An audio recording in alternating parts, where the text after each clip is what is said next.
So we'll go ahead with the last few remaining topics of magnetic materials.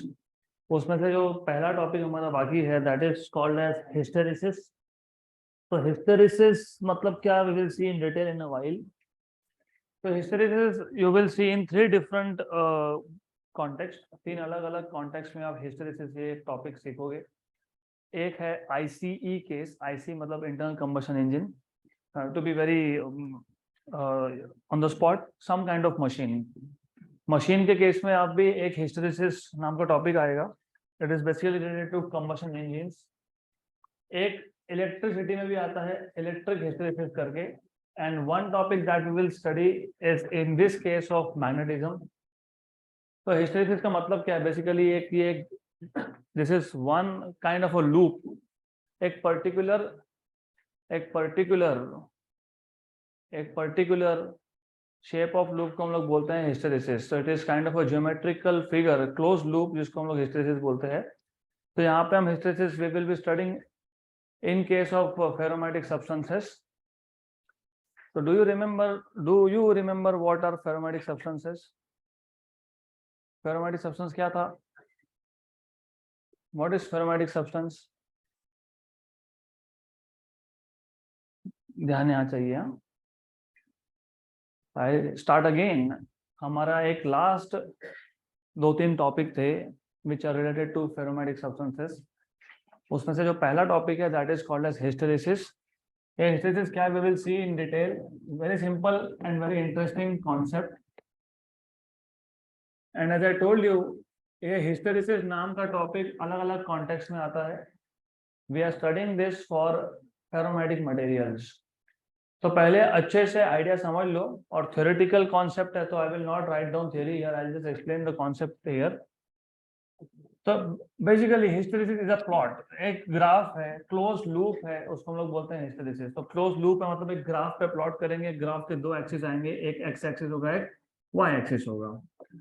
तो यहाँ पे हम लोग हियर ऑन दिस एक्सिस, कौन सा एक्सिस? X axis. यहाँ पे हम लोग प्लॉट करते हैं. We plot H here.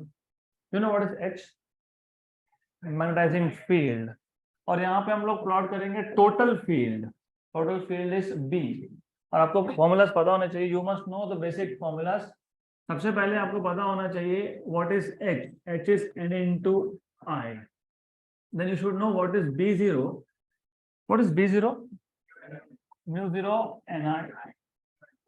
Right. मतलब बेसिकली mu 0 into H. फिर आपको पता होना चाहिए what is Bm. Bm is mu 0 into mz. mu 0 into mz. फिर आपको पता होना चाहिए what is total field. Total field is B0 plus Bm which is equal to mu 0 H plus mu 0 mz. तो even before we start talking about hysteresis, ये basic concept एकदम ध्यान में. हमारे पास एक सब्सटेंस है, बेसिकली एक सोलेनॉइड है. तो what we have as a solenoid, हमारे पास एक सोलेनॉइड है. You know what, how does a solenoid look like? कैसे दिखता है सोलेनॉइड? हाँ, how does a solenoid look like? कैसे दिखता है? What is a solenoid? What is a solenoid? क्या होता है सोलेनॉइड? रॉड. तो solenoid is basically a rod. यहाँ पे एक रॉड होगा हमारे पास. इसके ऊपर हमने वाइंडिंग्स किए थे. So this is a cylindrical rod which is called as solenoid and you have windings on top of this. इसके ऊपर से windings है. And when you pass current through the windings of solenoid, normally these are insulated copper wire. ये insulated copper wire का winding है. जब current pass करोगे तो along the axis of solenoid there is a magnetic field. कितना magnetic field है यहाँ पे? Because of current mu 0 Ni. Ni को क्या बोला आपने? H.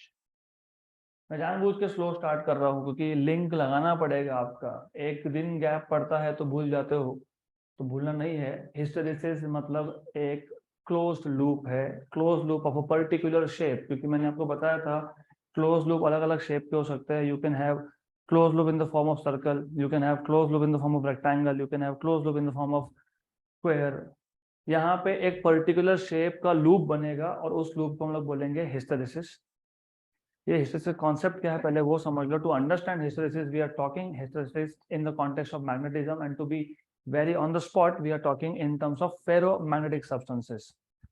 हमने एक सोलेनॉइड लिया, सोलेनॉइड के ऊपर एक वाइंडिंग है। अब सोलेनॉइड के अंदर inside solenoid we will keep a rod of iron because iron is ferromagnetic substance, so we will keep some ferromagnetic material inside this solenoid. So let us place some ferromagnetic substance here. तो यहाँ पे हमने एक ferromagnetic substance place कर दिया। Then आपको याद होना चाहिए कि ferromagnetic substance में internal structure क्या था? Do you remember there is domains inside this ferromagnetic substance? Yes. तो इसी फेरोमैग्नेटिक मटेरियल को मैं बाहर दिखा रहा हूं, लेकिन ये फेरोमैग्नेटिक सब्सटेंस कहां था? ये सोलेनॉइड के अंदर था। I am just drawing it outside for the sake of understanding, right? Good. Then आपको ये भी पता होना चाहिए फेरोमैग्नेटिक सब्सटेंस तब तक मैग्नेटिक नहीं है जब तक उसको एक्सटर्नल मैग्नेटिक फील्ड में नहीं रखते हो। क्यों नहीं था वो? बिकॉज ये जो सब्सटेंस है फेरोमैग्नेटिक सब्सटेंस में, इन केस ऑफ फेरोमैग्नेटिक सब्सटेंस, याद है आपको स्ट्रॉन्ग इंटरैक्शन जिसको आप एक्सचेंज कपलिंग बोलते हो बिटवीन नेबरिंग डाइपोल मोमेंट्स।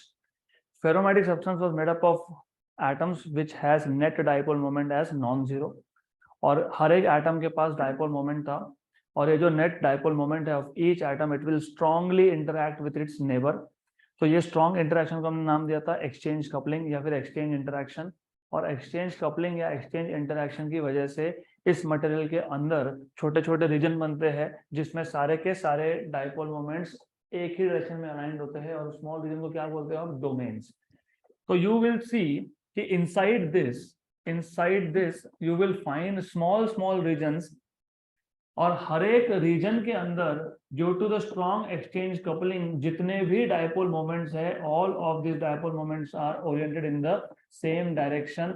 और जो कॉमन डायरेक्शन था इसको हमने बोला था डोमेन एक्सिस। तो we have called this as domain axis. लेकिन ये अनमैग्नेटाइज्ड है। क्यों अनमैग्नेटाइज्ड है? क्योंकि इसके अगर आप देखोगे डोमेन एक्सिस की बात करोगे तो all the domain axis they are randomly oriented. If you talk about this particular domain, इसका डोमेन एक्सिस का डायरेक्शन अपवर्ड है, it is pointing upward। इसकी बात करोगे तो it is pointing to the right। इसकी बात करोगे तो it is somewhere downwards। इसकी बात करोगे तो it is pointing again upwards। ये यहाँ पे पॉइंट कर रहा है, so on so forth। तो ये जितने भी डोमेन एक्सिस थे, एक डोमेन के अंदर जितने भी डाइपोल मोमेंट्स है वो सब सेम डायरेक्शन में पॉइंट करते हैं, जिसको आप बोलते हो डोमेन एक्सिस। लेकिन ओवरऑल जब सब्सटेंस की बात करोगे, when you talk about overall substance, तो यू विल सी कि ये जो डोमेन एक्सिस है, this domain axis are randomly oriented. अगर ये नहीं समझा तो आगे का कुछ भी नहीं समझ में आएगा। तो just make things pretty clear for yourself. Ferromagnetic substance तब तक नॉन मैग्नेटिक है जब तक आप उसको एक्सटर्नल फील्ड में नहीं रखते। हमने अब तक इसको एक्सटर्नल फील्ड में रखा क्या? नहीं। कैसे पता? हमने करंट नहीं पास किया। मैंने करंट दिखाया यहाँ पे। तो unless you pass a current from the windings of solenoid, जब तक करंट पास नहीं करते तो सोलेनॉइड के अंदर जो रॉड रखा था वो कौन सा सब्सटेंस था? फेरोमैग्नेटिक सब्सटेंस था। फेरोमैग्नेटिक सब्सटेंस में छोटे छोटे डोमेन्स बनते हैं। हर एक डोमेन में जितने भी डाइपोल मोमेंट्स थे they are aligned in a particular direction. तो ओवरऑल सिचुएशन ऐसा है कि डोमेन एक्सिस जो है they are randomly oriented, and randomly oriented vectors का रिजल्टेंट कितना होता है? 0। तो ये अभी तक अनमैग्नेटाइज्ड स्टेट में है। This is in unmagnetised state. अभी तक मैग्नेटाइजेशन हुआ नहीं इसका। जब इसको एक्सटर्नल फील्ड में रखेंगे तब इसका मैग्नेटाइजेशन होगा। यहाँ तक क्लियर? तो basic idea, solenoid, windings on top of solenoid. Inside the solenoid you have a core and मतलब rod basically, and that rod is made up of which substance? Ferromagnetic substance। ये पहले ये चीज याद रखो।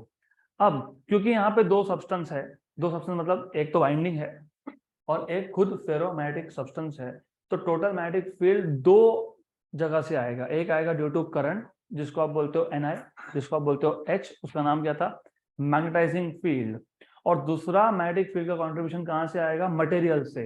वो मटेरियल से कब आएगा, वो कैसे आएगा, वो बाद में बात करेंगे, राइट? यहाँ तक क्लियर? तो अगर मुझे ग्राफ प्लॉट करना है H वर्सेस B का, Remember, we are plotting a graph of H. H is magnetizing field and B is total field. मैंने यहाँ पे BM नहीं लिखा बिकॉज नॉर्मली क्या होता है ना, हमको ध्यान में रहता है कि B0 मतलब H, क्योंकि B0 is U0 H. मतलब नॉर्मली हमारे दिमाग में ऐसा सिस्टम में फिट होता है कि ये B0 है. B0 मतलब क्या है, ये magnetic field due to current है, और ये BM है, BM क्या magnetic field due to magnetisation of the sample है. ये दोनों ऐसा नहीं है. This is not like this. तो x axis पे, on x axis you are plotting H, which is magnetizing field. मतलब in short you are plotting B0 because mu0 into H will give you B0. लेकिन y axis पे you are plotting total induction. Y axis पे क्या plot कर रहे हो, total. अब let me ask you a very simple question. मैंने यहाँ पे करंट सर्कुलेट नहीं किया. अगर करंट सर्कुलेट नहीं करोगे तो H की वैल्यू क्या आएगी, 0, because I is 0, H is 0. अगर H 0 है तो B0 is 0. मतलब इस सोलेनॉइड के एक्सिस पे मैग्नेटिक फील्ड कितना है, 0. Correct. H0 which means B0 is 0. B0 is 0, it means along the axis of solenoid there is no magnetic field, and since there is no magnetic field, ये जो substance था कौन सा था, ferromagnetic. मतलब ferromagnetic substance is yet to be kept in an external magnetic field. Ferromagnetic substance magnetise कब होता है, जब उसको एक्सटर्नल मैग्नेटिक फील्ड में रखते हैं. हमने करंट पास नहीं किया तो फील्ड जनरेट नहीं हुआ. फील्ड जनरेट नहीं हुआ तो फेरोमैग्नेटिक सब्सटेंस एक्सटर्नल फील्ड में नहीं है. फेरोमैग्नेटिक सब्सटेंस एक्सटर्नल फील्ड में नहीं है तो ये कौन से स्टेट में है, अनमैग्नेटाइज्ड स्टेट में.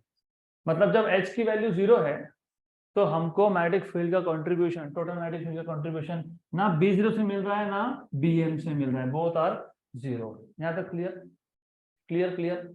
सो जब तक करंट नहीं पास करोगे B0 is 0, BM is also 0 because ferromagnetic substance is still in unmagnetized state. तो H equal to 0 and total field is also 0. कहाँ पे आएगा ये पॉइंट, एट द ओरिजिन. मतलब ये पॉइंट है यहाँ पे, दिस इज ओरिजिन. करेक्ट. यहाँ तक क्लियर. अब what we do is we start increasing the value of current. Current की वैल्यू इंक्रीज करना मतलब H की वैल्यू इंक्रीज करना. H की वैल्यू इंक्रीज करने का मतलब होता है कि along the axis of solenoid एक फील्ड जनरेट होने लगा. और राइट हैंड थंब रूल याद ही होगा आपको. Remember right hand thumb rule, if the curled fingers represent current then thumb represents magnetic field.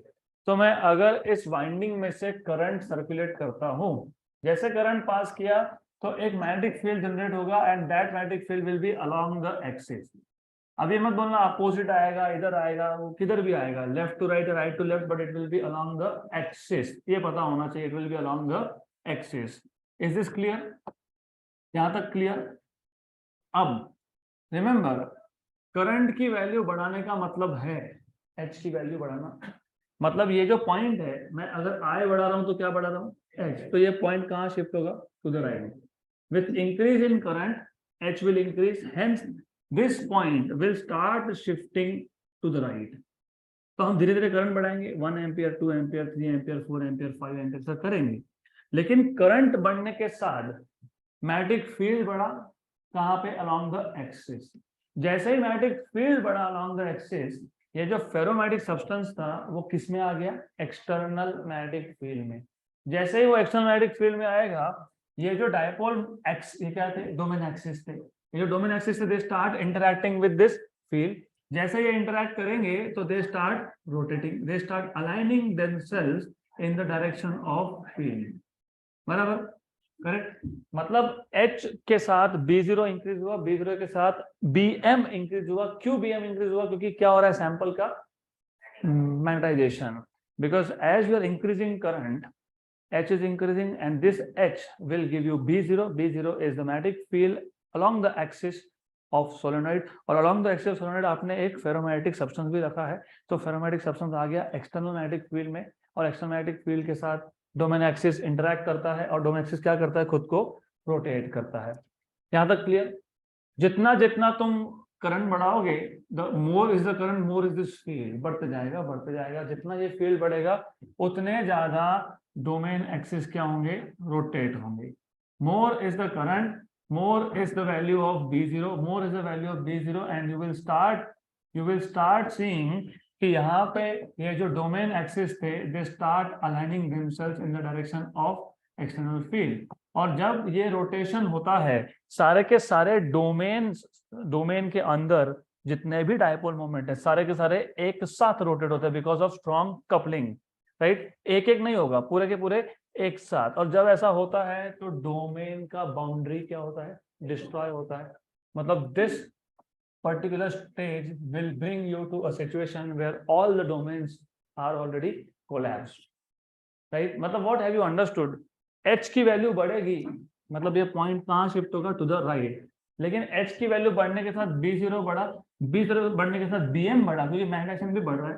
BM बढ़ेगा तो B0 प्लस BM मतलब टोटल फील्ड भी बढ़ेगा, राइट। तो the behaviour of, remember this, the behavior of total magnetic field as a function of magnetizing field is non-linear. What do you mean by non-linear? Straight line नहीं आएगा, it is not a straight line। तो कैसा आएगा, ये ऐसा आता है। H I बढ़ना मतलब H बढ़ना मतलब पॉइंट का राइट में शिफ्ट होना, H बढ़ना मतलब B0 बढ़ना मतलब BM बढ़ना मतलब टोटल B बढ़ना और पॉइंट का ऊपर शिफ्ट होना। तो जैसे जैसे करंट बढ़ाओगे पॉइंट राइट में और ऊपर शिफ्ट होगा, राइट में और ऊपर शिफ्ट होगा। तो देखो राइट में गया ऊपर गया, राइट में गया ऊपर गया, तो कैसा कर्व मिलता है। लेकिन एक कर्व क्या होता है, नॉन लीनियर होता है। ऐसा क्लियर। एक स्टेज ऐसा आएगा, आप करंट को बढ़ाते गए बढ़ाते गए बढ़ाते गए, एक स्टेज ऐसा आया कि जो मैग्नेटिक फील्ड एक्सिस पे जनरेट हुआ इट इज सो स्ट्रॉन्ग कि उसने सारे के सारे डोमेन एक्सिस को अलाइन कर दिया। जब सारे के सारे डोमेन एक्सिस अलाइन हो जाते हैं इसको क्या बोलते हो, सैचुरेशन। Very good. तो यहाँ पे ये एक पॉइंट आएगा A point, some point A which will be called as saturation.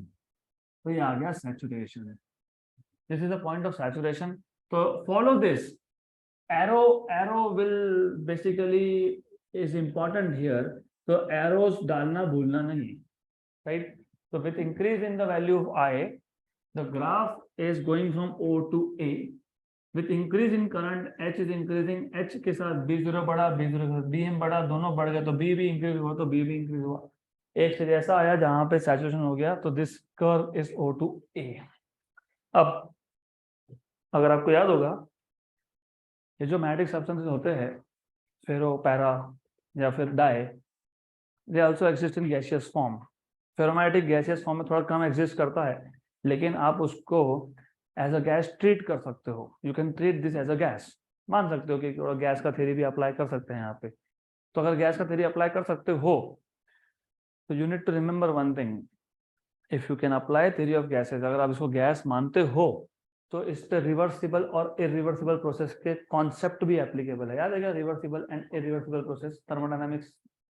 A process which can be retraced in the opposite direction via the same path is known as reversible process। और उस case में the system मतलब gas goes through equilibrium states। now if the process cannot be retraced in the opposite direction via same path it is called as irreversible process। तो ये जो process हो रहा था जिसमें हम लोग वाइंडिंग से करंट इंक्रीज कर रहे थे, वाइंडिंग से करंट इंक्रीज किया 0 से 1 एम्पियर, 1 से 2 एम्पियर, 2 से 3 एम्पियर, 3 से 4 एम्पियर, ऐसा बढ़ाते गए। करंट के साथ साथ H की वैल्यू बढ़ी मतलब B0 भी बढ़ गया। ये तो रिवर्सिबल है। अगर मैं करंट कम करता हूं तो H की वैल्यू कम होती है, H की वैल्यू कम होती है तो B0 भी वापस से कम होता है, दैट इज ओके। लेकिन ये जो फेरो मैग्नेटिक सब्सटेंस के अंदर हुआ वो रिवर्सिबल नहीं है। क्यों? क्योंकि जैसे जैसे करंट बढ़ा फील्ड बढ़ी, फील्ड बढ़ने के साथ ये रोटेट होने लगे, रोटेट होने के साथ साथ इन्होंने डोमेन के बाउंड्रीज को कर दिया डिस्ट्रॉय। तो अब there is no way out, आप करंट जीरो भी कर दो मतलब H को जीरो कर दो, लेकिन अब सैंपल परमानेंटली मैग्नेटाइज हो गया। मतलब H को जीरो करना, B0 तो जीरो हो गया लेकिन BM कभी जीरो होगा क्या? अभी नहीं होगा, क्योंकि there is always some magnetization. मतलब total field can never go zero now, वो जीरो हो नहीं सकता। अब एक बार फेरोमैग्नेटिक सब्सटेंस परमानेंटली मैग्नेटाइज हो गया अब वो वापस जीरो नहीं हो सकता है। आपने भले ही करंट यहाँ पे जीरो कर दिया, H की वैल्यू जीरो कर दी, लेकिन total field will come from BM, right. तो this brings you to second part of this curve. तो second part of this curve is very important. तो आप अब क्या कर रहे हो, पहले क्या किया था, 0 ampere, 1 ampere, 2 ampere, 3 ampere, 4 ampere, 5 ampere. तो आप आई की वैल्यू बढ़ा रहे थे, मतलब कौन बढ़ रहा था, एच, करेक्ट। एच के साथ कौन बढ़ा, बी। अब आप आई की वैल्यू कम कर रहे हो तो कौन कम हो रहा है, एच। 5 से 4 एम्पियर, 4 से 3 एम्पियर, 3 से 2 एम्पियर, 2 से 1 एम्पियर एंड 0 एम्पियर। एच के साथ साथ कौन कम हुआ, और कौन कम हुआ, बी। लेकिन बी कभी जीरो नहीं होगा, कम होगा लेकिन जीरो नहीं होगा। तो ये अगर आप ट्रेस करोगे तो आपको ऐसा मिलेगा। ऐसा मिलने का मतलब क्या, वाई एक्सिस पे एक्स की वैल्यू कितनी होती है, जीरो। मैंने करंट अगर जीरो कर दिया तो एच की वैल्यू क्या आ गई, जीरो। तो ये जो पॉइंट है B point, it tells you that H is zero, मतलब magnetic field due to current is zero. लेकिन total magnetic field is still not zero. क्यों नहीं जीरो, ये बिकॉज ऑफ दिस, क्योंकि सब्सटेंस क्या हो गया, मैग्नेटाइज हो गया। तो अब टोटल फील्ड तो जीरो हो नहीं सकता, मतलब after removal of external magnetic field the substance still has retained some magnetism. तो इस पॉइंट को बोलते हैं रिटेंटिविटी। रिटेंटिविटी क्योंकि यहाँ पे सब्सटेंस ने क्या रिटेन किया, मैग्नेटिक प्रॉपर्टी रिटेन किया, hence it is called as retentivity, or it is also called as remanence. Remanence मतलब बच जाना, something which is left over, right? So this B point corresponds to retentivity, मतलब this is the magnetic field coming from the magnetization of the sample. और arrowhead follow करते रहो, O to A to B. Now that clear? Look at the variation of current, 0, 1, 2, 3, 4, 5, 5, 4, 3, 2, 1, 0.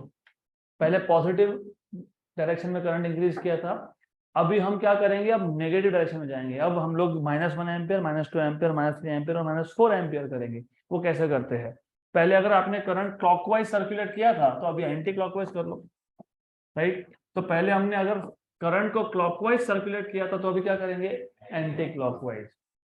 अब interestingly होता क्या है, ये याद रखना, ये जो एक्सियल मैग्नेटिक फील्ड है एच, मतलब B0 जो है, ये B0 कहां से आया, करंट से आया। इसका डायरेक्शन कौन डिसाइड करेगा, करंट करेगा। जब आप करंट पॉजिटिव रख रहे थे, अगर इसका direction from left to right था, राइट, फिर आपने करंट जीरो कर दिया, जीरो कर दिया, करंट जीरो कर दिया, तो फील्ड क्या हो गया, जीरो हो गया। अब क्या होगा, अब अगर आप करंट को नेगेटिव डायरेक्शन में इंक्रीज कर रहे हो, if you are increasing the current in negative direction, तो एक फील्ड जनरेट हो रहा है जो अपोजिट डायरेक्शन में है। पहले एक्सियल फील्ड था लेफ्ट टू राइट क्योंकि करंट था पॉजिटिव, अब एक्सियल फील्ड हो जाएगा राइट टू लेफ्ट क्योंकि करंट है नेगेटिव। पहले था क्लॉकवाइज करंट, अब है एंटी क्लॉकवाइज करंट। ये इट इज लाइक मास्टर, और ये जो फेरोमैग्नेटिक सब्सटेंस है is like a slave. Master जो बोलता है स्लेव उसको फॉलो करता है, तो ये मास्टर है, ये बताएगा तुमको कहाँ देखना है, राइट। तो this field will decide where this dipole moments will point. अब जब करंट स्मॉल है तो मैग्नेटिक फील्ड क्या है, स्मॉल है। तो अगर सपोज 0 से मैंने -1 एम्पियर किया, -1 एम्पियर मतलब ये जो एक्सटर्नल फील्ड है ये अपोजिट डायरेक्शन में तो है, लेकिन ये कौन सा फील्ड है, वीक फील्ड है। अगर वीक फील्ड है तो वीक फील्ड होने की वजह से ओनली अ फ्यू, कुछ dipole moment they start rotating, they start aligning themselves in the direction of external field, correct. जैसे जैसे करंट बढ़ाओगे, -1 का -2 कर दिया तो दूसरे ने भी फॉलो कर लिया क्योंकि फील्ड स्ट्रांग हो रहा है। फिर जैसे और बढ़ाओगे तो तीसरा भी फॉलो करेगा क्योंकि फील्ड वापस स्ट्रांग हो रहा है। क्या हो रहा है, फील्ड स्ट्रांग हो रहा है, रिमेंबर, करेक्ट, राइट। यहाँ तो समझ में आया। अब जैसे जैसे करंट की वैल्यू हम अपोजिट डायरेक्शन में बढ़ाते गए,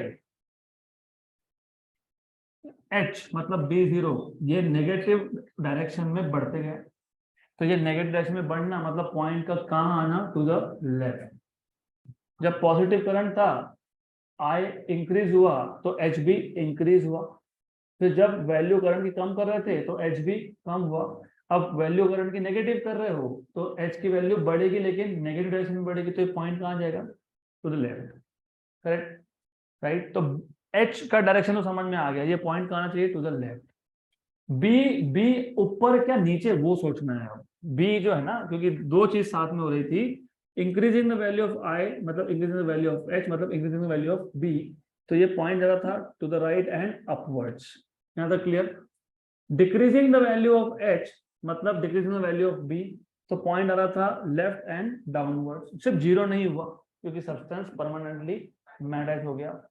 अब decreasing the value of H, मैं बोलूंगा increasing the value of H in reverse direction, मतलब increasing the value of current in reverse direction means increasing the value of H in reverse direction. तो ये point कहाँ जाएगा? To the left, right, very good. हम कहां तक पहुंचे थे? बी तक। अब अगर मैं करंट की वैल्यू उल्टे डायरेक्शन में बढ़ा रहा हूं तो एच का वैल्यू बढ़ रहा है लेकिन उल्टे डायरेक्शन में बढ़ रहा है, मतलब पॉइंट कहां जाएगा? To the left. सिर्फ ये ऊपर जाएगा कि नीचे जाएगा वो सोचना है। नीचे जाएगा। क्यों नीचे जाएगा? क्योंकि देखो टोटल फील्ड कहां से आता है? दोनों से आता है, राइट। टोटल फील्ड कहां से आता है? दोनों से आता है ना। इसमें से भी आएगा, ये क्या है? BM, और ये क्या है? B0, सही है। अब जैसे जैसे रिवर्स डायरेक्शन का करंट बढ़ा रहे थे, एच तो बढ़ रहा था क्योंकि B0 इज नथिंग बट म्यू0 एच, एच तो इंक्रीज हो रहा है, रिवर्स डायरेक्शन में हो रहा है, लेकिन BM कम हो रहा है। क्यों कम हो रहा है? You have to think. मैंने इसलिए बताया कम क्यों हो रहा है, सोचना पड़ेगा आपको। क्या था ये जो स्लेव्स थे, ये स्लेव्स थे ना, स्लेव्स। किसके स्लेव? एच के स्लेव, राइट। तो जैसे जैसे आप एच का वैल्यू बढ़ाते गए, रिवर्स डायरेक्शन में बढ़ाते गए, तो ये जो डायपोल्स थे ये इसको फॉलो करने के चक्कर में, they are trying to follow, उसको फॉलो करने के चक्कर में एक स्टेज ऐसा आ गया कि फॉलो करते करते they are again randomly oriented. Random orientation आने लगता है तो रिजल्टेंट वेक्टर की वैल्यू बढ़ने लगती है कि कम होने लगती है? हाँ, तो फिर BM क्या हो रहा है? कम। H बढ़ रहा है रिवर्स डायरेक्शन में लेकिन BM क्या हो रहा है? कम। तो टोटल फील्ड क्या होना चाहिए? कम। तो टोटल फील्ड होगा कम। टोटल फील्ड कम होना मतलब ये जो ग्राफ है ये कंटिन्यू होता है टू गो डाउन, ऐसा। फिर एक स्टेज ऐसा आया जहां पे H तो नॉन जीरो है लेकिन नेगेटिव है क्योंकि करंट क्या है? नेगेटिव है, तो H क्या है? नेगेटिव है। लेकिन एक स्टेज ऐसा आया जिसमें BM जीरो हो गया। क्यों? क्योंकि all of them are randomly oriented. तो ये zero, it is not because कि वापस से डोमेन्स बन गए। डोमेन्स वापस से बनते नहीं है, domains are gone and gone, done. लेकिन वो अपने मास्टर को फॉलो करने के चक्कर में all the domain axis they are randomly oriented, मतलब मैग्नेटाइजेशन इज जीरो, मतलब सैंपल का खुद का इंट्रिंसिक मैग्नेटिक फील्ड क्या है? जीरो है। तो इसको बोलते हैं कोर्सिविटी। कोर्सिविटी मतलब यहाँ पे H is non zero but B is zero. याद है? Clear, right. Total field is zero but H is non zero, और H जीरो नहीं होगा क्योंकि H करंट से प्रोड्यूस होता है। टोटल फील्ड एडिशन होता है दोनों का, राइट। देख ही रहा है, कुछ रैंडमली ओरिएंटेड है, कुछ अपोजिट साइड में है, कुछ राइट में है, कुछ लेफ्ट में है, तो टोटल फील्ड कितना हो गया? जीरो हो गया। यहाँ तक क्लियर? इसको बोलते हैं कोर्सिविटी। यहाँ तक क्लियर? अब इमेजिन फर्दर, मैंने और नेगेटिव करंट बढ़ा दिया। पहले जीरो था, फिर -1 था, फिर -2 था, -3 कर दिया, फिर -4 करूंगा, फिर -5 करूंगा, ऐसा हम बढ़ाते जाएंगे। तो अगर आप बढ़ाते जा रहे हो तो कौन बढ़ रहा है?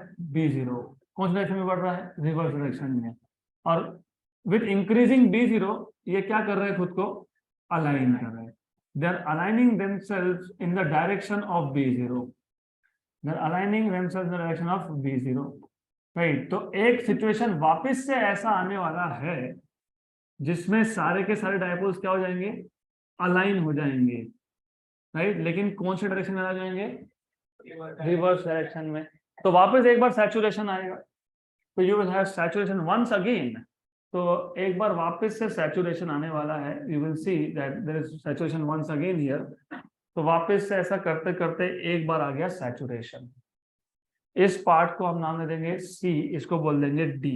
तो D क्या है? वापस से सैचुरेशन है, but this time saturation is in opposite direction. Clear? तो लुक एट द पैटर्न, 0 1 2 3 4 5 5 4 3 2 1 0 -1 -2 -3 -1 -5। अब क्या करोगे? प्लस नहीं, मैं सिर्फ एग्जाम्पल के लिए बोल रहा हूँ, नहीं तो बोलो कि 5 एम्पीयर करंट ही लेते हैं, ऐसा कुछ नहीं होता है, just an example.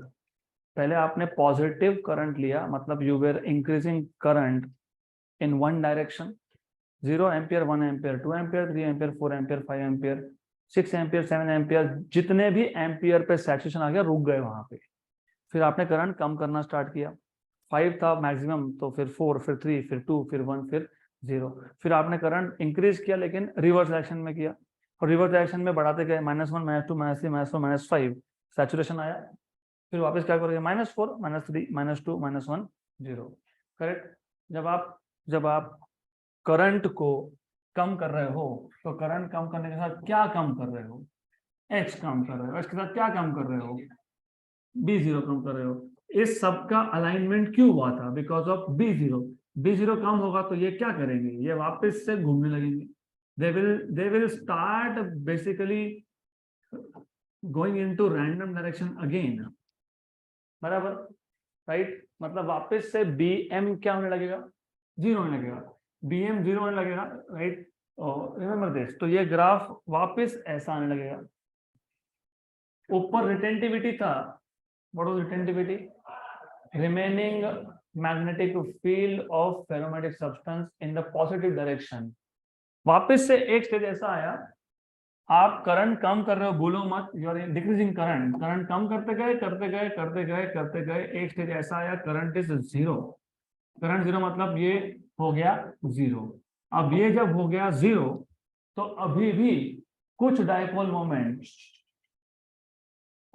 Moment they are aligned in opposite direction.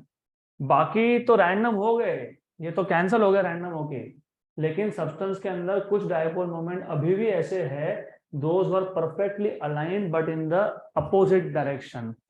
H0 मतलब कौन 0, B0 0, तो बचा कौन, लेकिन BM का रिजल्टेंट नेगेटिव है ना, अपोजिट डायरेक्शन है ना, तो टोटल फील्ड क्या आएगा, नेगेटिव आएगा। कहाँ आएगा, अपोजिट आएगा, तो टोटल फील्ड आया क्या, नेगेटिव।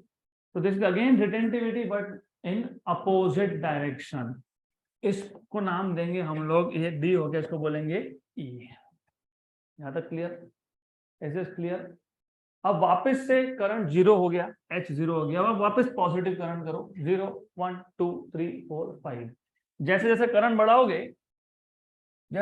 बढ़ाओगे वापस से फील्ड बढ़ने लगेगा, अगेन इन पॉजिटिव डायरेक्शन।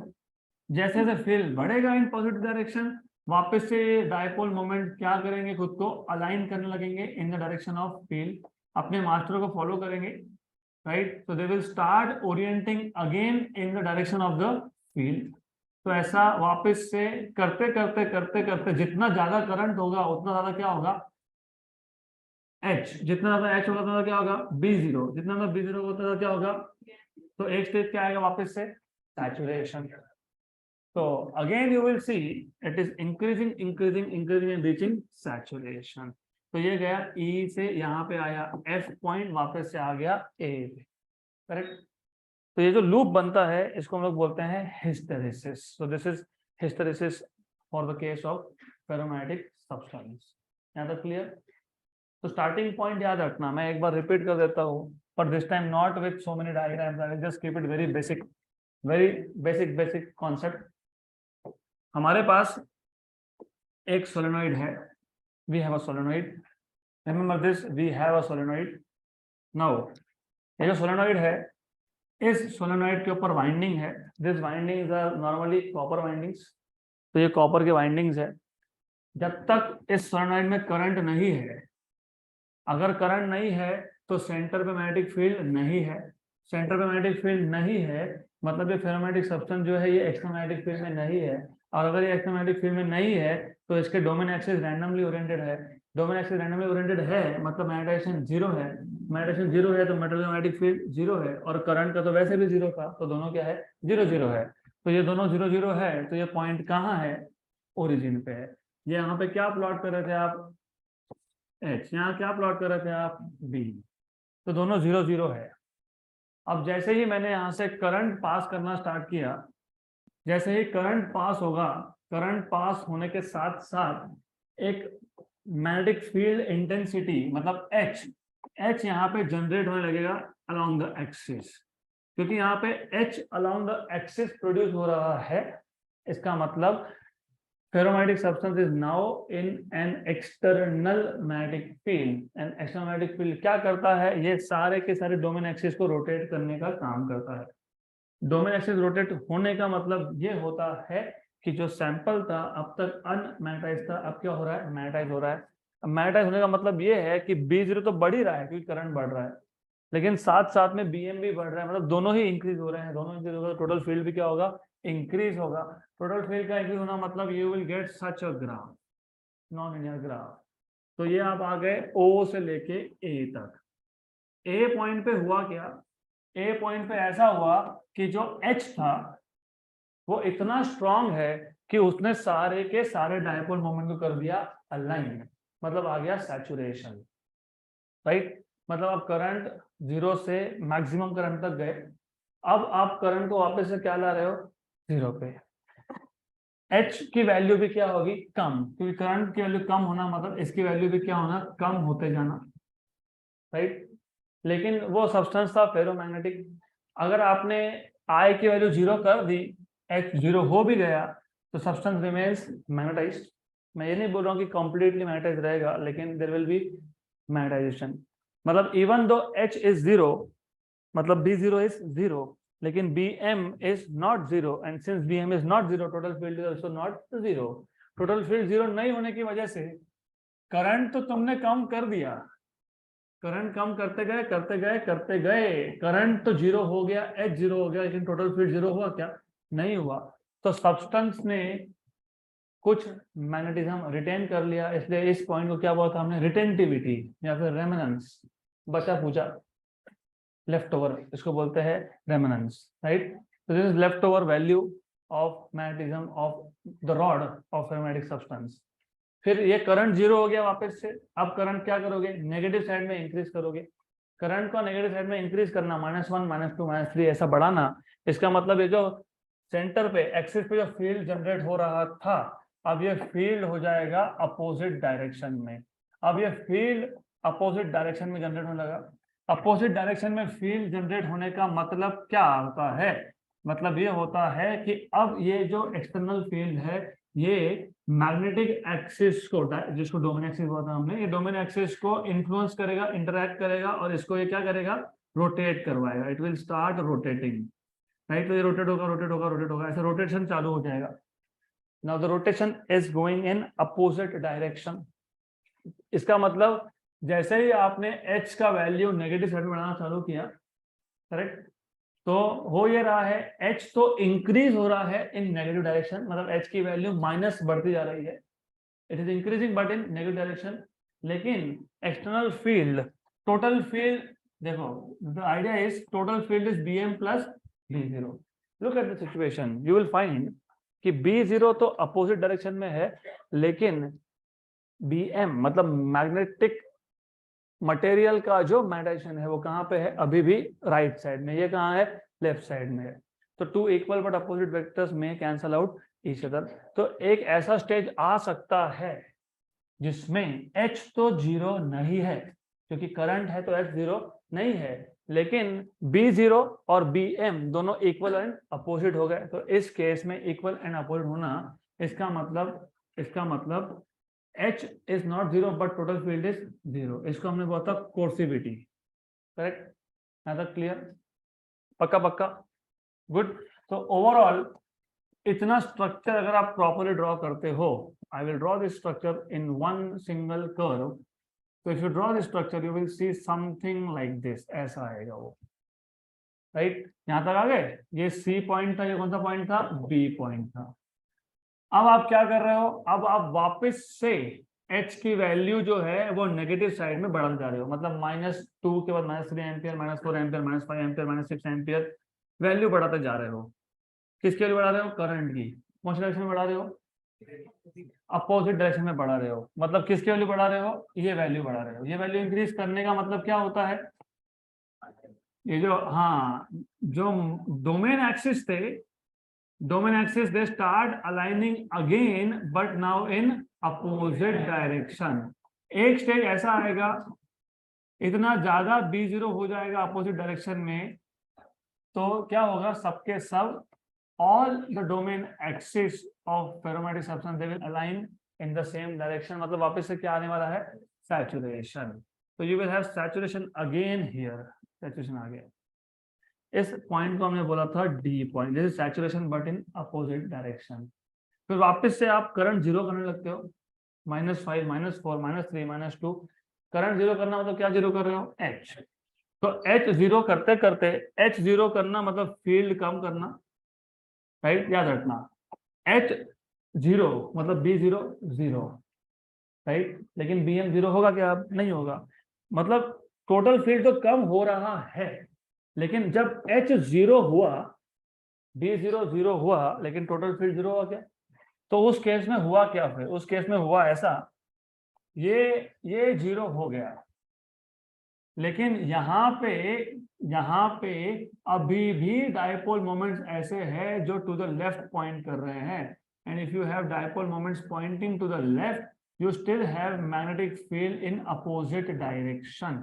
तो अपोजिट मतलब नेगेटिव साइड में आएगा, करेक्ट, राइट। फिर वापस आप आई की वैल्यू पॉजिटिव करने लगते हो, 1 2 3 4 5 ऐसा बढ़ाते जाते हो, फिर कौन बढ़ा रहे हो, एच। एच बढ़ाना मतलब वापस से जो डायपोल मोमेंट्स थे उनको कहाँ ओरिएंट करो, टू द राइट। तो ऐसा करते करते वापस से you will reach saturation. The loop so obtained is called as hysteresis. यहाँ तक क्लियर, गुड। अब इसके बाद का जो टॉपिक है, अब तक so far the story of this chapter was, हमने सबसे पहले स्टार्ट किया मटेरियल्स को क्लासिफाई करके, magnetic and non magnetic. Non magnetic तो हमने छोड़ ही दिया, because our aim was to understand magnetic materials. फिर मैग्नेटिक मटेरियल्स में हमने दो कैटेगरी किए थे, टेम्पररी एंड परमानेंट। टेम्पररी में दो कैटेगरी किए थे हमने, डायमैग्नेटिक एंड पैरामैग्नेटिक, और परमानेंट में फेरोमैग्नेटिक। अब हम फेरोमैग्नेटिक सब्सटेंस को कैटेगराइज करेंगे, एक को बोलते हैं सॉफ्ट फेरोमैग्नेटिक सब्सटेंस, एक को बोलते हैं hard ferromagnetic substance, right. Soft ferromagnetic substances are used to make electromagnets which are temporary magnets. Current pass करोगे तो मैग्नेट है, नहीं करोगे तो मैग्नेट नहीं है। दूसरा है hard ferromagnetic substances which are used to make permanent magnets. तो next topic is electromagnets and permanent magnets. Electromagnets and permanent magnets, अच्छे से समझ लो, बहुत इजी है, it is extremely simple, interesting and simple, remember. तो इलेक्ट्रोमैग्नेट एंड परमानेंट मैग्नेट, इस chapter में we are classifying, we are categorizing which substance, ferromagnetic substance. Brain mapping करते रहो, ट्री डायग्राम दिमाग में ड्रॉ होना चाहिए, जितना आप ब्रेन मैपिंग करोगे उतना ज्यादा याद रहता है। मैंने इसलिए पहले बोला मैग्नेटिक मटेरियल चैप्टर का नाम था, हमको मटेरियल्स का स्टडी करना है। Materials are of two type, magnetic and non magnetic. Throw away non magnetic because we are concentrating only on magnetic. Now again two branches, temporary and permanent, temporary, dia and para. फिर dia para वो सब property हमने देख लिया, अभी नहीं discuss करूंगा मैं। And then you have permanent, and permanent में एक ही कैटेगरी फेरो। अब फेरो में दो टाइप्स है, फेरो में there are two types of substances, one is soft ferromagnetic and other is hard ferromagnetic. तो ये ferromagnetic substances can be classified into two different categories, soft and hard. Normally इसको directly soft iron, hard iron बोलते हैं, instead of calling it as soft ferromagnetic they call it as soft iron, और hard ferromagnetic called as hard iron, क्योंकि iron is ferromagnetic in nature. The best example naturally occurring ferromatic substance is iron. Then if you remember susceptibility value of ferromatic substance was large and positive, लेकिन कितना, 100 से लेके 1000 तक, 10 power 2 to 10 power 3। मैंने आपको तभी भी बताया था, ऐसा कोई स्ट्रिक्ट बाउंड्री नहीं होता है कि 100 पे ही स्टार्ट होगा 1000 पे ही खत्म होगा, ऐसा नहीं होता है। It is basically few hundreds to few thousands, मतलब 100 से लेके 2000 3000 4000 तक होता है, this is what it means. तो आपको ये भी पता होना चाहिए, आपको पता होगा relative permeability is 1 plus chi, याद है, राइट। तो अब जो सब्सटेंस जिसका काय वैल्यू मतलब म्यू आर का वैल्यू, जिसका काय वैल्यू मतलब म्यू आर का वैल्यू ये ग्रेटर देन 1000 है, 1000 के ऊपर है, 1200, 1320, 1250, something like that, greater than 1000 है, तो such substances are called as hard, नहीं सॉरी, सॉफ्ट फेरोमैटिक सब्सटेंस। उल्टा होता है ना, more is the value of chi, इसको आप बोलते हो सॉफ्ट फेरोमैटिक सब्सटेंस। तो soft ferromagnetic substances have chi value greater than 1000 और म्यूर वैल्यू ग्रेटर देन 1000। तो जिस फेरोमैग्नेटिक मटेरियल का ससेप्टेबिलिटी या रिलेटिव परमिएबिलिटी 1000 के ऊपर है, it is called as soft ferromagnetic substance. अब ये सॉफ्ट और हार्ड बेसिकली मतलब क्या है इसका? तो डेफिनेटली अगर सॉफ्ट के लिए काय या म्यूर का वैल्यू ग्रेटर देन 1000 है, तो हार्ड के लिए क्या होगा? तो उल्टा होगा, लेस देन होगा, तो इट इज लेस देन 1000। लेकिन डिफरेंस क्या है फिर? द आइडिया इज, मैंने आपको बताया था कि एक बार आपने फेरोमैटिक सब्सटेंस को एक्सटर्नल मैग्नेटिक फील्ड में रख दिया तो वो परमानेंटली क्या हो गया? दैट इज ट्रू, सही है। लेकिन इसमें दो कैटेगरी के सब्सटेंस है। एक, जब आपने एक्सटर्नल फील्ड बंद कर दिया, राइट, तो substance loses most of its magnetism, पूरा नहीं, मोस्ट ऑफ इट, मतलब 70-75% लूज कर दिया, राइट। अभी भी 20-25% मैग्नेटिज्म है, मतलब फेरोमैटिक है, क्योंकि ferromagnetic substance never lose complete magnetism, para and dia they lose completely. तो such substances which lose most of its magnetism but retains only a few percentage is called as soft ferromatic substance. So after the removal of, ये important है, after the removal of external field, this substances loses most of the magnetism. Most, हाँ, पूरा का पूरा नहीं, most of the magnetism, right. और यहाँ पे it retains most of it, retains most of magnetism. मतलब बेसिकली अगर बोलने गए तो इट रिमेन्स, मैंने बताया था, low degree of alignment, that is high degree of alignment, right. It is weakly magnetized, that is strongly magnetized, in short that is the idea, right। तो इसका मतलब ये सब्सटेंस, सॉफ्ट फेरोमैटिक सब्सटेंस, कहाँ use करोगे? Electromagnet बनाने के लिए, क्योंकि इलेक्ट्रोमैग्नेट नाम में ही है, इलेक्ट्रो मतलब जब आप करंट पास करोगे तब वो मैग्नेटिक होना चाहिए। तो रिमेंबर पोल पीसेस, ये वर्ड यूज किया था हमने। इलेक्ट्रोमैग्नेट में नॉर्थ पोल था, साउथ पोल था, उसके ऊपर क्या था? वाइंडिंग था। एक में करंट क्लॉकवाइज, जिसमें करंट क्लॉकवाइज होता साउथ पोल, एक में करंट एंटी क्लॉकवाइज, जिसमें एंटी क्लॉकवाइज था, वो था नॉर्थ पोल। जैसे ही आपने करंट बंद किया, दोनों पोल पीसेस के बीच में मैग्नेटिक फील्ड हो गया जीरो, राइट। करेक्ट है, बहुत कम है, it's not completely zero, there is still some remaining magnetic field but it is very less, right. तो सॉफ्ट ferromatic substance, मतलब soft iron, is used to make electromagnets, so that if you turn off the current, the magnetic field also vanishes. यहाँ तक clear? Use कहाँ होता है? Loud speaker. किसी भी speaker में पता है आपको मैग्नेट होता है। स्पीकर काम नहीं करता तो बोलते हैं मैग्नेट गया उसका। तो लाउड स्पीकर बोल रहा हूँ मैं स्मॉल स्पीकर की बात नहीं कर रहा हूँ। लाउड स्पीकर बड़ा साइज का, ये वाला जो बड़ा है, दैट हैज इलेक्ट्रोमैग्नेट। इसलिए तो सप्लाई देना पड़ा ना, बिना करंट के क्यों नहीं चला वो? That is the reason. If you don't pass current, electromagnet will not work because it is electromagnet. Electricity pass होगा तो वो मैग्नेट बनेगा, नहीं तो वो मैग्नेट नहीं बनेगा। छोटे छोटे स्पीकर जो होते हैं, they really do not, they do not have this electromagnets. और एक एग्जांपल, गाड़ी का हॉर्न। गाड़ी की बैटरी गई, हॉर्न बजता है क्या? नहीं ना। लेकिन छोटा एक्स्ट्रा मैग्नेट होता है, जब आप थोड़ा सा एक्सीलरेट करते हो, फिर विदाउट बैटरी भी इट बेसिकली ब्लोस, राइट। तो ठीक है, that is another part. Another example, bell. घर में बेल होता है, यू प्रेस द बटन, मतलब the circuit is closed, open नहीं, क्लोज्ड। क्लोज सर्किट होने के बाद करंट होगा पास, करंट पास होगा तो बेल बजेगा, because then current passes through the electromagnet and it generates magnetic field and it works. और कहाँ यूज होता है? वेरी इंपॉर्टेंट यूज, ये कहाँ यूज होता है? और अभी यहाँ तो नहीं बोल सकता मैं, अपने यहाँ सब कुछ चलता है, रूल्स छोड़ के हर चीज चलती है इधर। तो but in some countries it is very strict. 20 साल के ऊपर अगर गाड़ी हुआ, कार 20 साल के ऊपर अगर है और गलती से दिख गए, गलती मतलब वो कैमराज होता ही है उनके पास, they keep on monitoring with the help of software. Toll cross किया, तुम्हारा गाड़ी का नंबर आया, उनको पता लग गया कि गाड़ी को 20 साल के ऊपर हो गए फिर भी चल रही है गाड़ी रोड पे, वो लोकेट करते हैं, बड़ा सा क्रेन लाते हैं।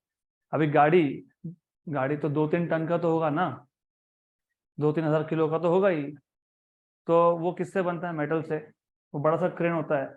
मैकेनिकल क्रेन लाओगे तो डीजल बहुत ज्यादा यूज होगा। तो वो क्या करते हैं, बड़े से क्रेन में इलेक्ट्रोमैग्नेट होता है, they pass current, it becomes a very strong magnet. लेके गए, फिर ढूंढते रह जाओगे, गाड़ी गया तो गया, because directly goes to crusher, फिर नहीं मिलना आपको, गाड़ी गया। ऊपर से पैसा तो नहीं मिलना, फाइनल से भरना है वो अलग, कम से कम ईमानदारी से खुद ही बेच के आते तो कुछ मिल जाता। So that is the idea. And one more thing, MRI सुना? MRI, magnetic resonance imaging. अब दिक्कत क्या है, समटाइम्स हमारा अगर पाँव मुड़ गया तो फ्रैक्चर ही होगा, ऐसा नहीं है। फ्रैक्चर है तो एक्सरे है। फ्रैक्चर डिटेक्ट करने के लिए आप एक्सरे यूज करते हो। X-ray passes through flesh but can not pass through bones, right? लेकिन लिगामेंट सुना है क्या? लिगामेंट, हाँ, तो लिगामेंट का प्रॉब्लम आया तो एक्सरे तो यूज नहीं होगा अभी, क्योंकि उससे पास हो जाएगा। लिगामेंट ही दिखता नहीं है एक्सरे में, तो उसमें क्रैक कैसे दिखेगा? तो we use something called as magnetic resonance imaging. वहां पे भी हाई मैग्नेटिक फील्ड लगता है। So that magnetic field is generated with the help of electromagnets.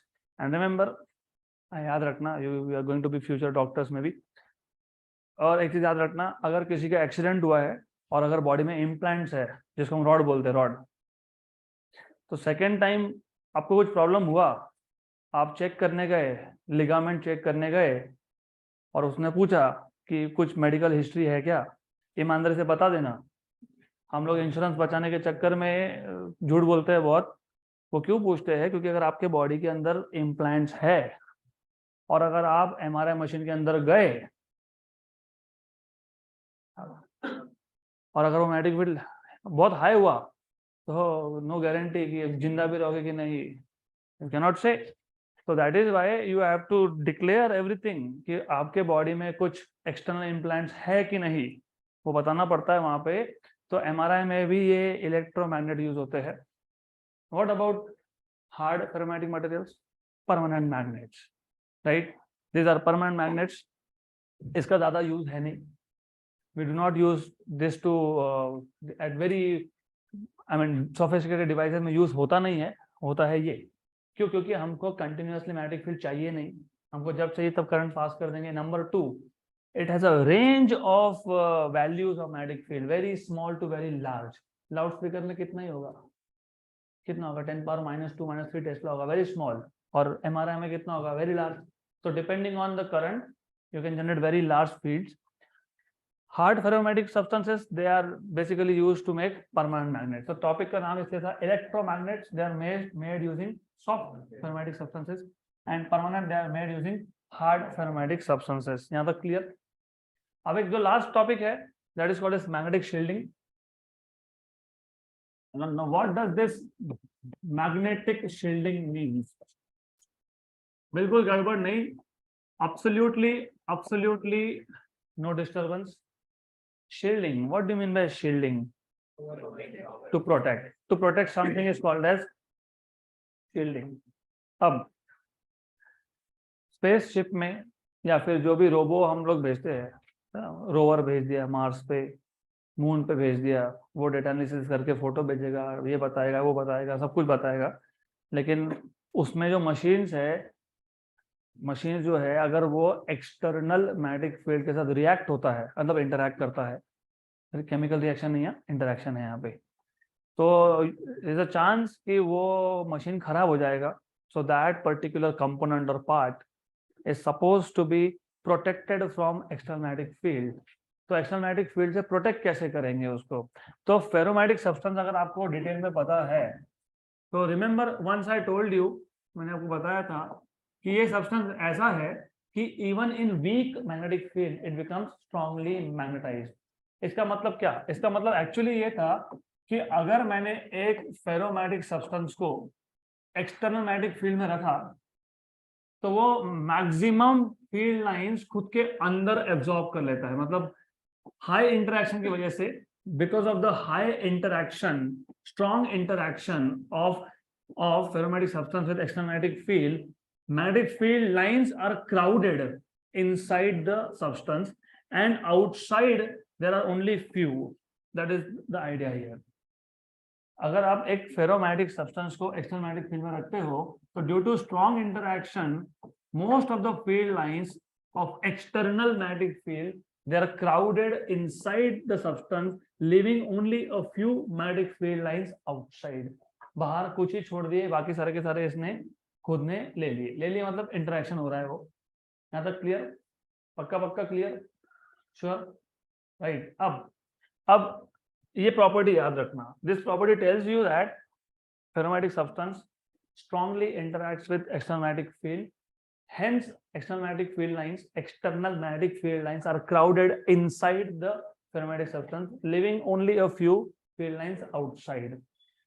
अब suppose, imagine हम एक shell बना लेते हैं. You know what is a shell? पता है ना shell? नहीं पता? You know what is a shell? Okay, मैं बता देता हूँ. I'll tell you what is a shell. Just a minute. I'll tell you what is the meaning of shell. तो बेसिकली शेल का मतलब क्या वो समझ लो. फॉर एग्जाम्पल सपोज ऐसा हमारे पास है, अंदर क्या है? एम्प्टी है, इनसाइड इज नथिंग, राइट. और ये जो आपके पास बाउंड्री दिख रहा है ना, यहाँ पे मटेरियल है, इसको बोलते हैं शेल, स्फेरिकल शेल. तो inside is hollow, material lies only in a very small patch. तो ये कौन सा मटेरियल है? फेरोमैग्नेटिक है. This is ferromagnetic. तो सबसे पहले याद रखो, to protect any device from external magnetic field we make a shell, spherical shell of ferromagnetic substance.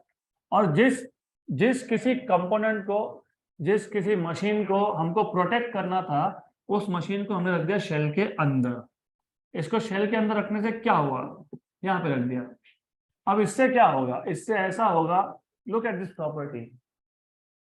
External magnetic field के field lines they get crowded. कहाँ पे क्राउडेड होगा? In the shell, right. क्यों ऐसा? क्योंकि मैंने अभी बोला maximum field lines they get crowded in ferromagnetic substance, living outside almost nothing. तो जैसे ही मैग्नेटिक फील्ड आया, फेरोमैग्नेटिक सब्सटेंस और एक्सटर्नल फील्ड लाइन के इंटरेक्शन की वजह से इन फील्ड लाइंस का क्राउडिंग हो गया. कहाँ पे क्राउडिंग हो गया? शेल में. शेल मतलब जहाँ पे फेरोमैग्नेटिक सब्सटेंस है. तो उसके अंदर फील्ड लाइन जाएगा क्या? नहीं जाएगा. तो वो एक्सटर्नल मैग्नेटिक फील्ड से क्या होगा? प्रोटेक्ट होगा. इसको क्या बोलते हो? Shielding. And this is called as magnetic shielding because you are basically protecting the device from external magnetic field. तो यू नीड टू रिमेंबर, ऐसा कुछ डायग्राम है वहां पे. I am not drawing diagram up to the scale. तो अभी समझ लेना, we are not into drawing classes, so of course you should understand. ऐसा कुछ दिखाया होगा वहां पे, राइट. क्लियर? सिमिलरली हमारा भी शील्डिंग कोई तो कर रहा है. पता है कौन कर रहा है? नहीं, अर्थ का मैग्नेटिक फील्ड. मैंने आपको बताया था, अर्थ का magnetic field basically interacts with the hot material that is thrown by the sun. और अगर गलती से वो अर्थ के डायरेक्शन में आ गया, तो that hot plasma is charged particle, and charged particle interacts with Earth's magnetic field, and Earth का magnetic field diverts that hot plasma, and that hot plasma is not able to enter Earth's atmosphere. अगर आता तो atmosphere जाता, और वो जाता तो फिर सब कुछ जाता तो फिर तुम पढ़ते भी नहीं. Done. So that is the end of this chapter.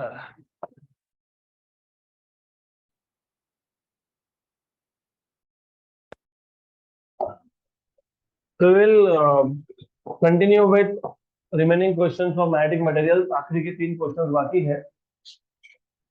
A magnetic needle placed in a uniform magnetic field has magnetic moment of 2 × 10⁻² ampere meter square and moment of inertia I, capital I, 7.2 × 10⁻7 kilogram meter square. It performs 10 complete oscillations in 6 seconds. तो 10 oscillation complete करने के लिए 6 second लगे, right. तो यहाँ से time period मिल जाएगा. If if 6 seconds में 10 ऑसिलेशन हुए तो एक ऑसिलेशन 3/5 मतलब 6/10 0.6. What is the magnitude of magnetic field? So they are asking you what is the magnitude of magnetic field. तो सबसे पहले गिवन पैरामीटर में तुम्हारे पास क्या क्या है वो देख लो. You have been given magnetic moment, तो मतलब स्मॉल m कितना दिया है 2 × 10⁻⁻2 एम्पियर मीटर स्क्वायर, और आपको मोमेंट ऑफ इनर्शिया बता दिया I 7.2 × 10⁻⁻7 kilogram metre square. It performs 10 oscillations in 6 seconds. 10 oscillations in 6 seconds. So time period is 6/10. That is 0.6. Okay. And they are asking you to find out what is the magnitude of magnetic field. So what is the magnitude of magnetic field? You are supposed to find out magnitude of magnetic field, matlab B. What is the formula that you will be using? I by MB. C equal to 2 pi under root of I by MB. आपको B find करना है तो उसको square कर लेंगे, तो T square equal to 4 pi square I upon MB. यहां से B मिल जाएगा. B equal to 4 pi square I. B equal to 4 pi square I upon M T square. Okay, तो B equal to 4 pi square I की value दी हुई है आपको. What is I value? 7.2 × 10⁻⁻7. M की वैल्यू भी दी हुई है 2 × 10⁻⁻2 T स्क्वायर मतलब 0.6 का स्क्वायर. बस इसको सॉल्व करना है. You are just suppose to solve this. तो जो फाइनल वैल्यू आएगा, I have already done the calculations, मैं डायरेक्टली लिख देता हूँ यहाँ पे फाइनल वैल्यू. तो क्वेश्चन नंबर 8 था नहीं, तो ये फाइनल वैल्यू आ रहा है 3.948 × 10⁻³ तो 3.948 × 10⁻³ टेस्ला मतलब 3.948 मिली टेस्ला. Okay good. और आएगा भी बहुत सिंपल है. देखो पाई स्क्वायर की वैल्यू तुम 10 ले सकते हो. 10 और ये 10⁻⁻7 मतलब 10⁻⁻6. 7.2 × 4 7 4 था 28. 28 × 10⁻⁻6. Okay correct. 28/2 14 × 10⁻⁻6 और नीचे -2 था तो -4. 14 × 10⁻⁻4 अपॉन 0.36. 14 × 10⁻⁻4 अपॉन 0.36. करेक्ट हो गया. 1 जा एंड रफली स्पीकिंग 2.5 जा, अप्रोक्सीमेटली स्पीकिंग 2.5. ये 10⁻⁻2 अगर ऊपर जाता है तो 100 हो जाता है. Correct right. और ये 2.5 को 25 × 10⁻⁻1 जा एंड 4 जा, क्या बचेगा 4 × 10⁻³ तो हमारा कितना आया फिर 3.948 × 10⁻³ क्लियर. तो रफली भी हमने आंसर लाया, तो आंसर इज करेक्ट. तो exact is 3.948 milli tesla. Next question number 9. A short bar magnet is placed in an external magnetic field of 700 Gauss. हमारे पास एक शॉर्ट बार मैग्नेट है. उस शॉर्ट बार मैग्नेट को हमने एक एक्सटर्नल मैग्नेटिक फील्ड में रख दिया और फील्ड का वैल्यू है 700 Gauss. When its axis makes an angle of 30 degree with the external magnetic field, it experiences a torque of 0.014 Newton meter. Find the magnetic moment of the magnet and the work done in moving it from its most stable to most unstable position. तो पहले पूरा question अच्छे से समझ लो, और आपको यहाँ पे गॉस को टेस्ला में कन्वर्ट करते आना चाहिए 10⁻⁻4. तो हमको गिवन पैरामीटर में सबसे पहले एक्सटर्नल मैग्नेटिक फील्ड का वैल्यू बताया है 700 गॉस, तो दैट इज 700 इंटू 10⁻⁻4 टेस्ला, मतलब 7 इंटू 10⁻⁻2 टेस्ला इन शॉर्ट। आपको बताया है व्हेन द एक्सिस, मैग्नेट का एक्सिस, तो if you have a magnetic field something like this, तो मैग्नेट का एक्सिस कितना एंगल बना रहा है 30। तो you have a magnet, bar magnet, whose axis, let us say this is bar magnet, let us take this as the axis of magnet. The axis of magnet is making angle of 30 degree, so this particular angle here, it is theta equal to 30 degree. तो जब angle 30 है, तो what is the torque? Torque is 0.014 Newton meter. Okay, when its axis makes an angle of 30 degree. यहाँ पे ध्यान दो, पीछे बैठ के गड़बड़ मत करो, यहाँ ध्यान दो। It experiences a torque of 0.014 Newton meter. Find the magnetic moment of the magnet. Find the magnetic moment of the magnet. Magnetic moment मतलब magnetic dipole moment, small m. Okay, and the work done in moving from most stable to most unstable, and the work done in moving from most stable to most unstable. So let us first see which formulas we will have to use. Number one, torque दिया है, तो torque का formula use होगा. What is torque का formula? mb sin theta. तो यहाँ से m मिल जाएगा, torque upon b sin theta. Torque दिया है, yes. Field का वैल्यू दिया है, yes. थीटा दिया है, yes. Can be solved. Number two, work done का फॉर्मूला याद होगा, mb cos of initial angle minus cos of, हमारे केस में हमको बोला है मोस्ट स्टेबल से मोस्ट अनस्टेबल। मोस्ट स्टेबल के केस में एंगल कितना होता है 0, और most unstable 180। But so therefore work done equal to mb cos 0 minus cos of how much 180. What is cos of 180? Minus 1. What is cos 0? So mb 1 minus of minus 1 मतलब 2 mb, तो 2 mb। तो बन गया formula.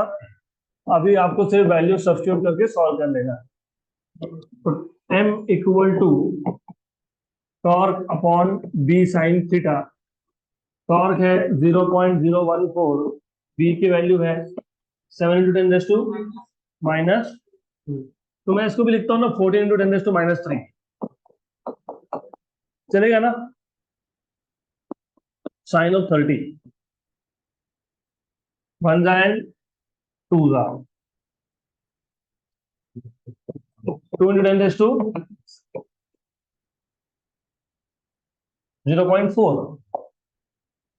तो m की value कितनी आ गई 0.4, क्या एम्पियर मीटर स्क्वायर। दूसरे केस में वर्क डन फाइंड करना है, दैट इज 2 mb, तो 2 into m into b minus 2, 7 4 28, 28 2 56, तो ये 5.6, तो आ जाएगा 0.056 क्या जूल। वर्क डन है तो जूल।